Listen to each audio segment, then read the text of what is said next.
All right, welcome back to the channel, everyone. Today we're going to do a reaction to a video from Uncut Hoops. This one's called LeBron Gets Exposed by Former Teammate. And not sure what this one is covering, but I'm very interested. So, yeah, check out Uncut if you like what you see here. I'm going to leave the link to the video down below in the description. And if you would do me a favor and shoot me a like on this video right now, that would definitely help this video perform and help my channel grow. And yeah, without further ado, let's get right into this. Let's see who exposed LeBron James other than Mario Chalmers. When it comes to the LeBron James podcast, virtually every single episode, every single clip I see, some egregious take and outlandish lie. As in their last episode, LeBron James went on record saying the 2011 Heat weren't a super team, and why they lost in the finals wasn't because of his play, but the play of his other players and the complementary pieces. Yeah, talking about minimal players and all that. It's so insulting, man. It's so insulting. And I'm glad I just recently covered their first title run in 2011 because it's complete BS. That team was stacked from top to bottom. Like, we all knew it. So him coming out and saying, like, I don't know, man. I've been watching that podcast, and, like, I really like the breakdowns from JJ Redick. The beginning of the episode where he's talking basketball strategies and, like, play lingo. And then whenever LeBron starts talking, man, I watch it. But it is, it's disgusting to see. According to him, he's done nothing wrong ever. He's always got a built-in excuse for everything. Now those claims right there, just obvious lies, falsehoods, objectively not true. Yep. And now a week later, Eddie House, former teammate of LeBron James. Oh, Eddie House. Eddie House. Yeah, he's one of those guys, like, you don't even talk about being on the Heat, but is a hell of a sharpshooter. He played for the Suns, too, before that. And fantastic shooter. Amazing shooter from deep.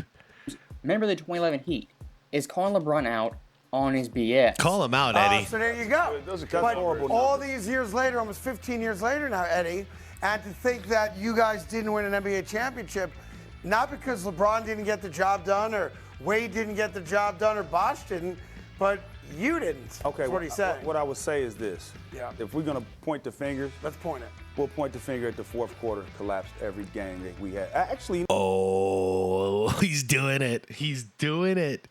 He's freaking doing it. Yeah.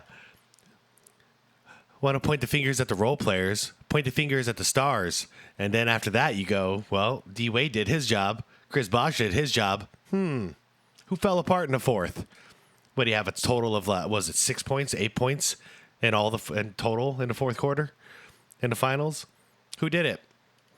Who's the one who had 0 points, went 0 for 1 shooting, and had a total stat line of, was it 1 rebound in the fourth quarter of Game 4 in the 2011 finals?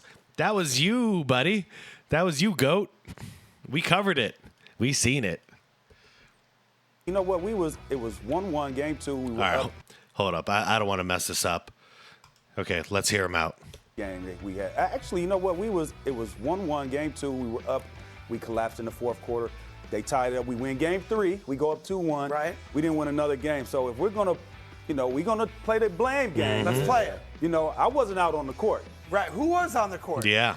The man saying that the other guys wasn't getting Was it done. LeBron on the court in the fourth quarter? Oh, man. I don't know. You know what? He was, but he was. Hey, he was, but he wasn't. He was, but he wasn't. He was, but he wasn't. Holy shit. It's coming out. Between Mario Chalmers and this, it's happening, guys. He's not even retired yet. It's coming out. Eddie House right here speaking the absolute truth and clapping back at LeBron James.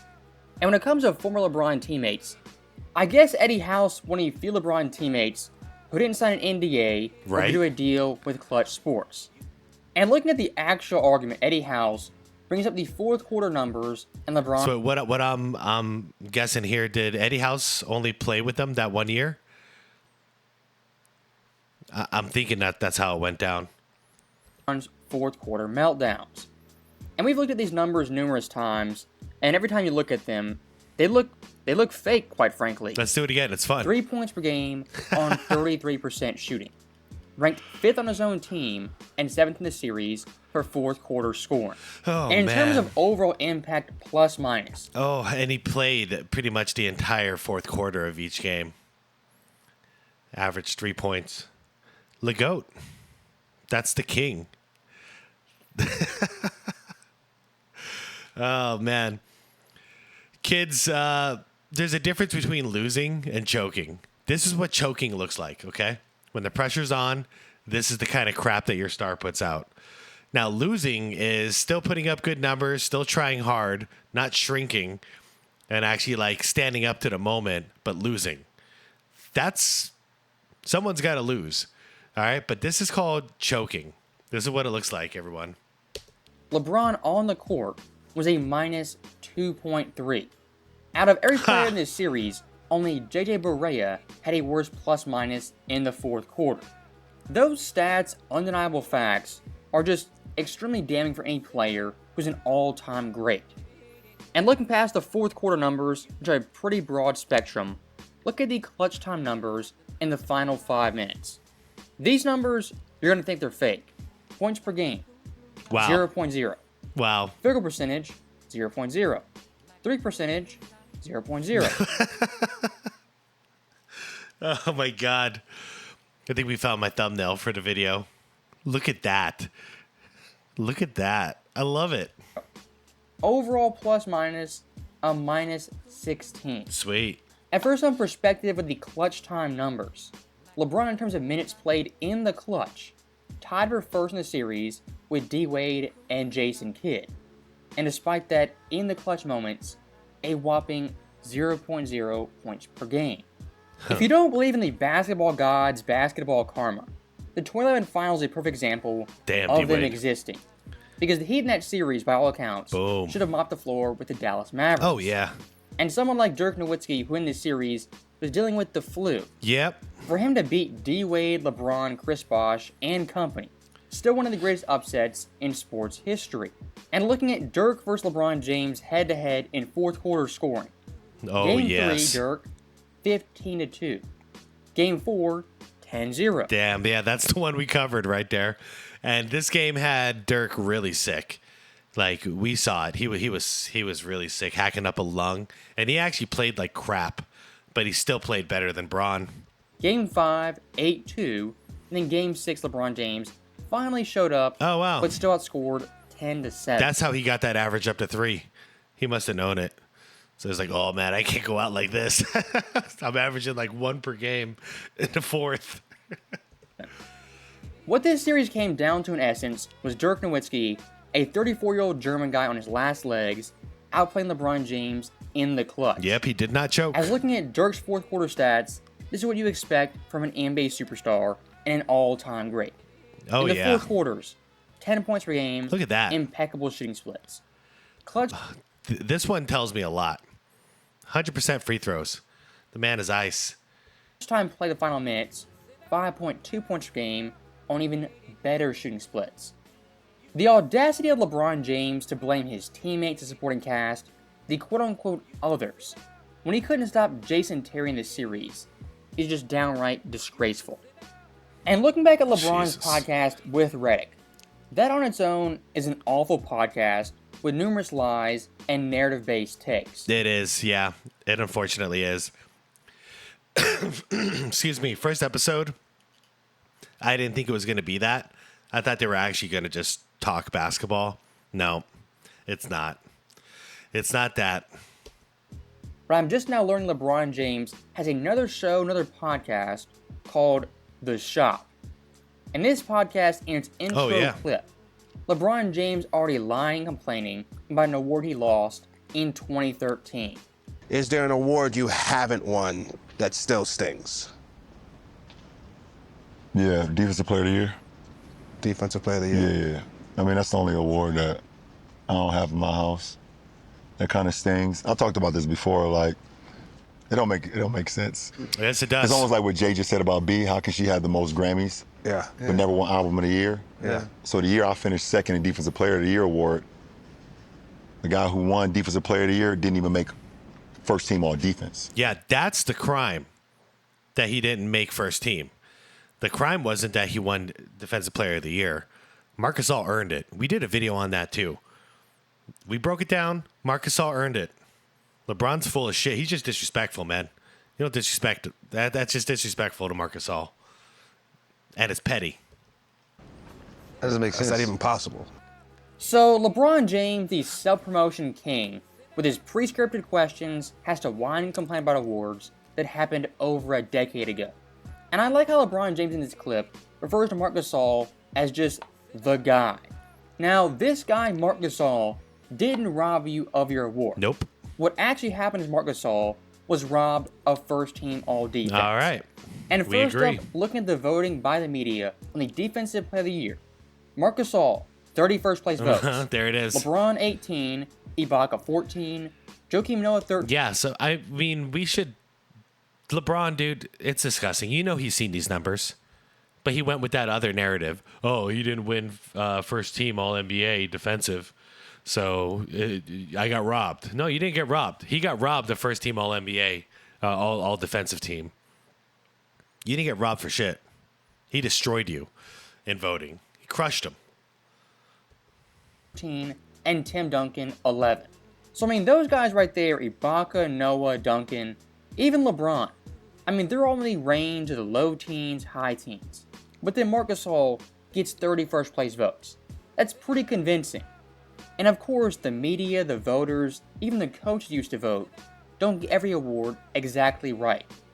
But looking at the overall stats, the numbers, comparing those 5 players, in this instance, I would say they actually did. As in comparison to LeBron James, Gasol and Duncan, a higher defensive win shares, defensive plus minus. Gasol, Duncan, and Noah, higher than LeBron James. Individual defensive rating, Gasol, Duncan, Noah, and Ibaka, all higher than LeBron James. Teams defense. Real quick, just to show how much of an asshole this guy is. Okay, LeBron is saying this is the only award he hasn't won. Okay, digest that real quick. Now this guy Marc Gasol, if I think of it correctly, and I'm remembering this correctly, this is the only award he's ever won in the NBA. So LeBron, being a little petty asshole, who's won all of these awards, has all these accolades, is trying to claim that this guy's one award that he's ever won wasn't earned. What kind of an asshole does that? Like, that's such a dick move. Defensive rating, Memphis, San Antonio, OKC, and Chicago, all higher than the Heat. And look at those teams' defensive ratings with the players on the floor. Gasol, 98, Stats don't higher lie. than LeBron James. Duncan, 99, higher than LeBron James. Joakim, 101, higher than LeBron James. Hell yeah, Noah was a better defender. And Ibaka, 102, again, higher than LeBron James. If you want to go off the pure raw numbers, who is more impactful defender, more valuable defender? I'd say Marc Gasol and Tim Duncan. Those are the two guys who are the top 2 defenders in 2013. And when talking about defense, looking at Marc Gasol doesn't fit the ideal picture of an elite defender. And even Tim Duncan in 2013 really passed his prime. Not the ideal picture of some defensive menace. But if you watch both these guys play, their presence in the paint on the boards far superior Gasol. to any player in 2013. And just speaking about the Defensive Player of the Year award in general, it goes to centers. As from 2013 looking back the previous 25 seasons, only 2 players who are non-centers won the award. I think Ron Artest and Gary Payton. For a non-center to win this award, it's virtually impossible. Yep. And when talking about defense in general, I mean, the bigger players close to the rim, the majority of times have the most impact on defense. And I want to add some very important context, because back in 2013, the media, they voted for the Defensive Player of the Year award. The coaches did all defensive teams. That's why the discrepancy in 2013, Marc Gasol being second team all defense, or winning Defensive Player of the Year award, that's why that exists. And for LeBron's sake, let's just argue, well, the media back then had no idea what they were talking about, what they were watching, or what they were voting on. Okay, let's say that. But still, looking at all defensive voting, look at the stats. Among the coaches, the player who had the most first-team votes, most votes overall, was Tony Allen at 53. So Whatever Tony way you Allen slice got it, robbed. coaches voting, the media's voting, the defensive metrics, LeBron in 2013 did not deserve the Defensive Player of the Year. And to be real, Tony Allen didn't either. I mean, all of the stats prove that Marc Gasol earned it. But if you're gonna go with that stupid narrative, LeBron, then apparently you didn't get robbed. Tony Allen got robbed. Jackass. And the last thing really quickly I'll touch on, the previous year in 2012, Tyson Chandler. The same thing happened. He was second team All-NBA, but won Defensive Player of the Year. I'm not saying that's right, it should have happened, but I mean, there's kind of a precedent and a history in the early 2010s of that exact same thing happening. And is any players, coaches, fans 15 years later saying Tyson Chandler didn't deserve that award? Of course not. It happened, over and done with. We got past it. Yeah, and no one's bitching about it because only LeBron would do something like that, right? Word of advice to LeBron James. It's been 10 plus years. Get over it. Yeah. So that right there is the end of the video. And once again, another example of LeBron James, his narratives being cut down by the cold, hard facts. So, as always, thank you guys for watching. Hope you enjoyed it. I'll see you next time. Yeah, pass. All right. That was a cool vid. He kind of got away from the point of the video, though. He kind of just really, really steered off. So that part was kind of weird from Uncut. But the whole point of this video was Eddie House basically calling LeBron LeChoke. You know, he's with us on this, and he was on the same team. So LeBron is calling out the role players for not being good enough, and Eddie House is snapping back by saying, yeah, look at the guys who are on the court, you know? And he was directly talking about the guy who made those comments, which is LeBron, and he's saying, well, he was there, but he wasn't really there. You know what I mean? So, yeah, Eddie's one of us. We got to get Eddie to find this channel. He'd probably like it. Anyways, everybody, thanks for watching. Let me know down below what you think about Eddie House and his comments about LeBron. Also, this is two in a short period of time that we've come across. So that's two former teammates of LeBron coming out. One calling him a little bitch and saying he had to literally tell him to stop being a little bitch. And play the game, and then LeBron apologized to him. I saw that clip, and now we have Eddie House coming out and saying LeBron choked, which we all know this, but it's crazy to see this come out now, you know, from former players, former teammates. Anyways, let me know what you think, guys. I'll see you all in the next one. Subscribe for more, like down below to push this video out to more people so more people can see the truth, and I'll see you tomorrow in the next video. Peace out.